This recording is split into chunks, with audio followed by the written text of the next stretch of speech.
తాజా 30 ఇటీవలి కాలంలో సోషల్ మీడియాలో తెలుగుదేశం పార్టీని, చంద్రబాబును, ఆయన కుమారుడు లోకేష్ను టార్గెట్గా చేసుకుని వ్యతిరేక వార్తలు బాగా వస్తున్నాయి.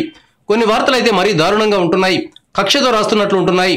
ఈ వార్తలపై చంద్రబాబు సీరియస్ అయినట్లు ఒక ఇంగ్లీష్ డైలీలో వార్తా కథనం వచ్చింది. ఉద్దేశపూర్వకంగా తప్పుడు వార్తలు రాస్తున్న వారిపై క్రిమినల్ కేసులు నమోదు చేయాలని ఆయన భావిస్తున్నట్లు ఈ కథనం చెప్తోంది.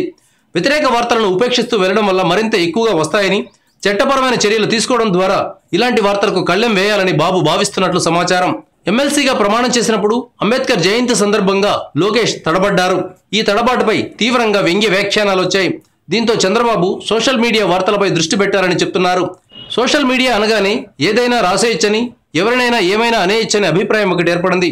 అందుకే తమకు నచ్చని వారి మీద ఇష్టానుసారం వార్తలు రాస్తున్నారు.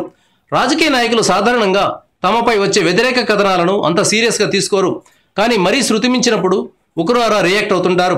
అయితే ఇక్కడ లోకేష్ తడబాటును మీడియా పట్టించుకోకుండా ఎలా ఉంటుంది? ముందు ఆయన సరిగ్గా మాట్లాడడం నేర్చుకుంటే మీడియాకు పాయింట్అవుట్ చేయాల్సిన అవసరం ఉండదు. రాష్ట్ర ప్రభుత్వంలో కీలక స్థానంలో ఉన్న వ్యక్తి వర్ధంతికి, జయంతికి తేడా తెలియకుండా మాట్లాడితే దాన్ని ఎవరైనా తప్పుపడతారు. అదే సమయంలో సోషల్ మీడియాలో పిచ్చి పిచ్చిగా రాతలు రాసేవారిపై చర్యలు తీసుకోవడానికి కూడా తప్పుపట్టాల్సిన పని లేదు. Thank you viewers.